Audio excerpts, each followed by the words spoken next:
നമ്മളിപ്പോൾ ചെയ്തുകൊണ്ടിരിക്കുന്ന വീഡിയോ കോൺസ്റ്റിറ്റ്യൂഷനാണ്. Degree level previous years question പേപ്പറും പ്രീവിയസ് ഇയർ ക്വസ്റ്റ്യൻസും അതുമായി ബന്ധപ്പെട്ട വിവരങ്ങളാണ് ഇപ്പോൾ നമ്മൾ ഡിസ്കസ് ചെയ്തുകൊണ്ടിരിക്കുന്നത്. അപ്പോൾ അതിൽ കോൺസ്റ്റിറ്റ്യൂഷൻ എന്ന ഭാഗത്തിലെ രണ്ടാമത്തെ പാർട്ടാണിത് ഇപ്പോൾ നമ്മൾ തുടങ്ങുന്നത്.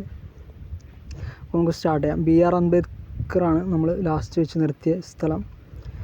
BR അംബേദ്കർ സ്വതന്ത്ര ഇന്ത്യയുടെ ആദ്യ നിയമമന്ത്രിയാണ്. BR അംബേദ്കർ ആധുനിക ബുദ്ധൻ എന്നറിയപ്പെടുന്നു. അംബേദ്കർ ജനിച്ച വർഷം 1891 ഏപ്രിൽ 14. മധ്യപ്രദേശിലെ മോവ് എന്ന ഗ്രാമത്തിലാണ് ജനിച്ചത്. 1891 ഏപ്രിൽ 14. ലണ്ടനിൽ നടന്ന 3 വട്ടമേശ സമ്മേളനങ്ങളിലും പങ്കെടുത്ത ഇന്ത്യക്കാരിൽ ഒരാളാണ്. ഇപ്പോൾ 3 വട്ടമേശ സമ്മേളനങ്ങളിൽ അംബേദ്കർ പങ്കെടുത്തിട്ടുണ്ട്.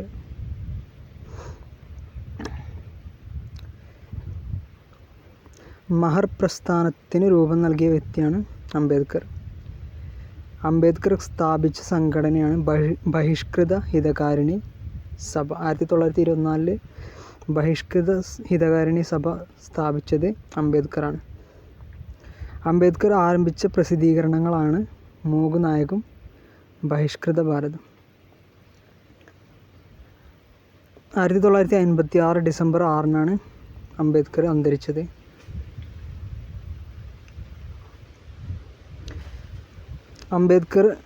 അംബേദ്കറിൻ്റെ അന്ത്യവിശ്രമ സ്ഥലമാണ് Chaityabhoomi.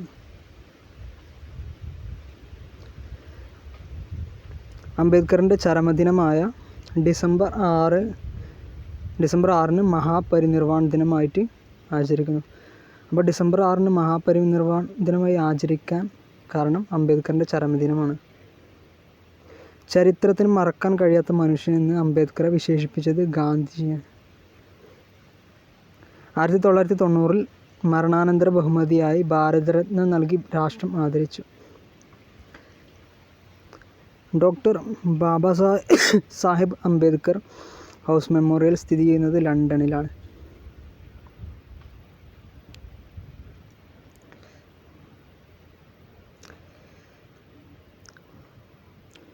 Doctor Ambedkar national memorial സ്ഥിതി ചെയ്യുന്നത് ന്യൂഡൽഹിയിലാണ്. അംബേദ്കറോടുള്ള ആദരസൂചകമായി 2015 125-ാം ജന്മദിനത്തിൽ പ്രധാനമന്ത്രി നരേന്ദ്രമോദി പുറത്തിറക്കിയ നാണയങ്ങളാണ് 125-ഉം 10-ഉം. ഇപ്പോൾ 2015 125-ാം ജന്മദിനമായിരുന്നു അംബേദ്കറിൻ്റെത്. അപ്പോൾ പുറത്തിറക്കിയ നാണയങ്ങളാണ് 10-ൻ്റെതും 125-ൻ്റെ. പ്രധാന കൃതികളാണ് ഇനി പറയുന്നത്. Waiting for a visa. അപ്പോൾ അത് ആത്മകഥയാണ് BR അംബേദ്കറിൻ്റെ waiting for a visa. The untouchables, the Buddha or Karl Marx, Buddha and his Dhamma, who were Shudras, annihilation of caste. അപ്പോൾ ഇതൊരു പ്രസംഗ പരമ്പരയാണ്. ഇതൊക്കെയാണ് പ്രധാന അംബേദ്കറുടെ കൃതികളായിട്ട് വരുന്നത്. അടുത്തൊരു ക്വസ്റ്റ്യനാണ്.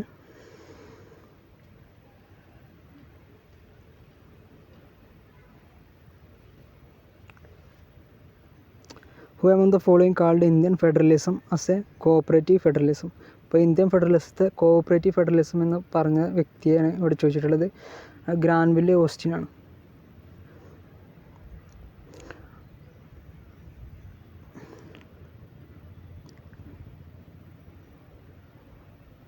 Federalism is a system of government in which power is divided between central and state governments. അപ്പോൾ ഫെഡറലിസം പറഞ്ഞാൽ ഗവൺമെൻറ്റിൻ്റെ പവർ സെൻട്രലും സ്റ്റേറ്റിനുമായിട്ട് ഡിവൈഡ് ചെയ്യുന്ന സിസ്റ്റമാണ് federalism. Indian federalism is different from the type of federalism practised in the countries like USA.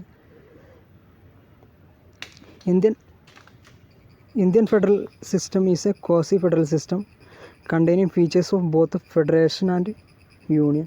ഇപ്പോൾ Indian federation എന്ന് പറയുന്നത് quasi federal സിസ്റ്റമാണ്. അതിൽ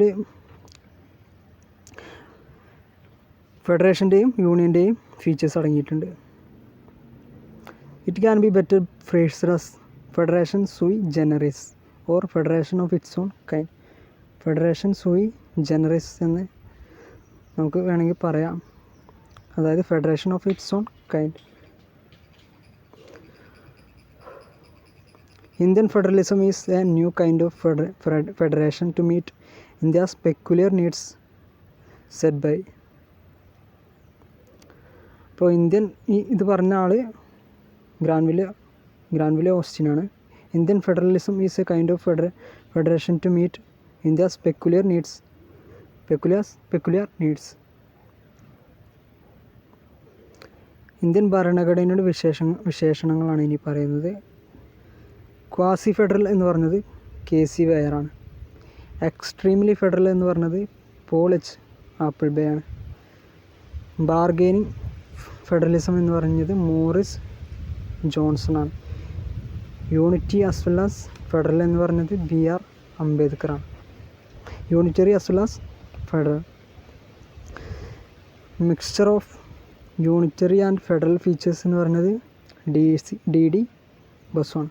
അപ്പോൾ ക്വാസി ഫെഡറൽ എന്ന് പറഞ്ഞത് KC വെയർ, എക്സ്ട്രീംലി ഫെഡറൽ എന്ന് പറഞ്ഞത് Paul H Appleby, bargaining federalism എന്ന് പറഞ്ഞത് Morris Johnson, unitary as well as federal എന്ന് പറഞ്ഞത് BR Ambedkar, mixture of unitary and federal features എന്ന് പറഞ്ഞത് DC ബസു.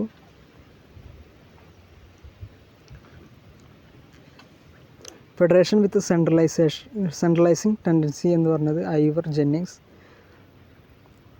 ലോയേഴ്സ് പാരഡൈസ് എന്ന് പറഞ്ഞതും ഐവർ ജെന്നിങ്സ് ആണ്. എ കേസ് സൂയി ജനറിസ് എന്ന് പറഞ്ഞത് അലക്സാൻഡ്രോവിക്സ് ആണ്. ഇപ്പോൾ ഫെഡറേഷൻ വിത്ത് സെൻട്രലൈസിങ് ടെൻഡൻസി എന്ന് പറഞ്ഞാൽ ഐവർ ജെന്നിങ്സ് ആണ്. ലോയേഴ്സ് പാരഡൈസ് എന്ന് പറഞ്ഞതും ഐവർ ജെന്നിങ്സ് ആണ്. എ കേസ് സൂയി ജനറിസ് എന്ന് പറഞ്ഞതും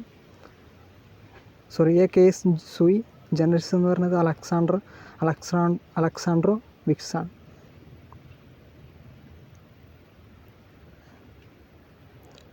Article 1 of the Constitution of India states that India that is Bharat shall be a union of states. അപ്പോൾ article 1 പറയുന്നത് India that is Bharat shall be a union of states. അടുത്തൊരു question, which of the following is not basic feature of Indian Constitution? ഇപ്പോൾ presidential government ആണ് basic feature അല്ലാത്തത്. Parliamentary government ആണ്, independent judiciary ആണ്, unitary government ആണ്.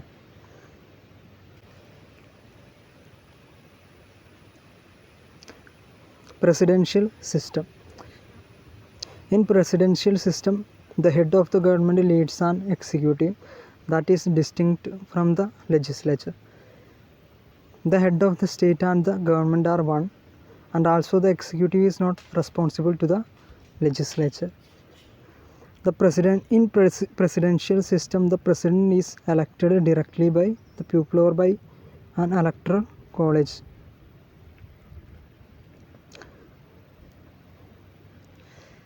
Some examples of presidential system are United States of America, Brazil, Venezuela, Indonesia, Argentina. അപ്പം മേലെ പറഞ്ഞത് presidential സിസ്റ്റത്തിൻ്റെ ഫീച്ചേഴ്സാണ് മേലെ പറഞ്ഞത്. ഇന്ത്യൻ കോൺസ്റ്റിറ്റ്യൂഷൻ്റെ സാലിൻ്റെ ഫീച്ചേഴ്സ് നോക്കാം. Lengthiest written constitution.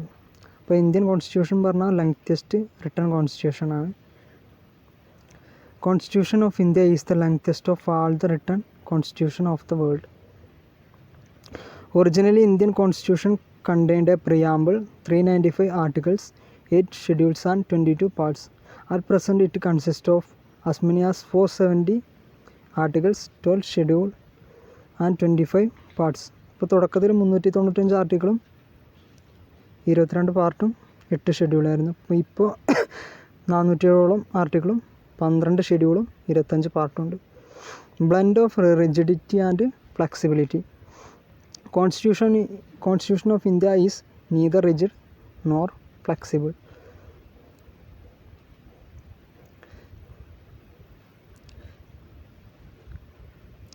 Indian Constitution is partly rigid and partly flexible. It is a blend of rigidity and flexibility. Some provisions of constitution can be amended by a simple majority of the parliament in the manner of ordinary legislative process. At the same time, some provisions can be amended by special majority of the parliament. അപ്പോൾ ചിലത് സാധാ മെജോറിറ്റിയോട് കൂടിയും ചിലത് special മെജോറിറ്റിയോട് കൂടിയും amend ചെയ്യാൻ കഴിയുന്ന ഒരു ഭരണഘടനയാണ് ഇന്ത്യയുടേത്. Federal അടുത്ത feature federal system with unitary bias. Indian constitution is federal in character and unitary in spirit. Hence it is referred to as quasi federal. അപ്പോൾ ഇന്ത്യൻ ഫെഡറൽ സിസ്റ്റത്തിനെ ക്വാസി ഫെഡറൽ എന്നാണ് നമ്മൾ പറയുന്നത്. In certain circumstances, the constitution empowers the center to interfere in the matters of a state. Such situations may arise due to war or armed rebellion and other emergencies. But in normal circumstances, the separation of powers is framed to work as a federal system. അപ്പോൾ federal സിസ്റ്റത്തിൽ ചില കേസുകളിൽ വാർ അല്ലെങ്കിൽ മറ്റു പല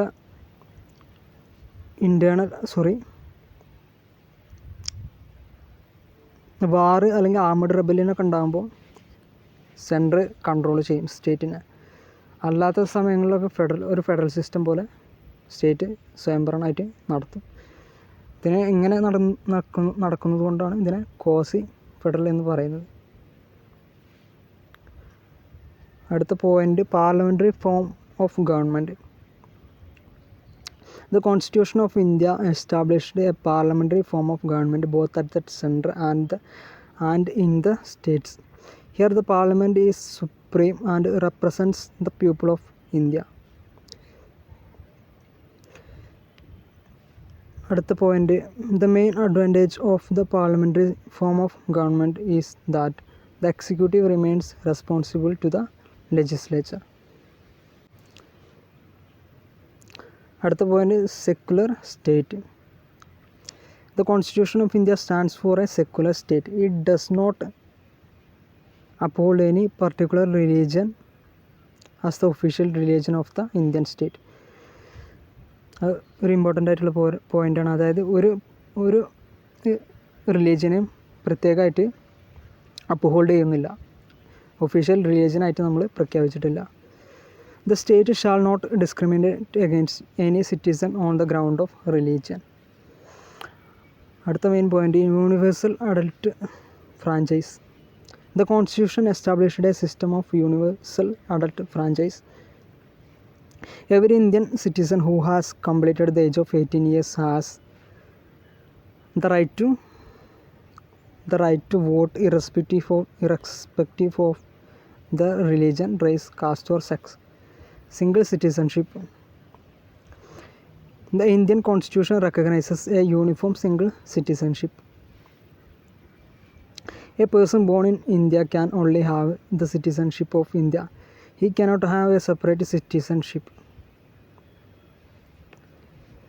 അടുത്ത point, integrated and independent ജുഡീഷ്യറിയാണ്. The Indian Constitution establishes a judicial system that is integrated as well as independent. അപ്പോൾ ഇതൊക്കെയായിരുന്നു ഈ സാലൻറ്റ് ഫീച്ചേഴ്സ് ഓഫ് ഇന്ത്യൻ കോൺസ്റ്റിറ്റ്യൂഷൻ. ഇപ്പോൾ നമ്മൾ പ്രിയാമ്പിൾ അടുത്ത ഒരു വീഡിയോ ആയിട്ട് നമ്മൾ തുടങ്ങുന്നതാണ്. പാർട്ട് 3 ആയിട്ട്, കോൺസ്റ്റിറ്റ്യൂഷൻ്റെ പാർട്ട് 3 ആയിട്ട് പ്രിയാമ്പിൾ നമ്മൾ അടുത്തൊരു വീഡിയോ ആയിട്ട് ചെയ്യാം. അപ്പോൾ താങ്ക്സ്.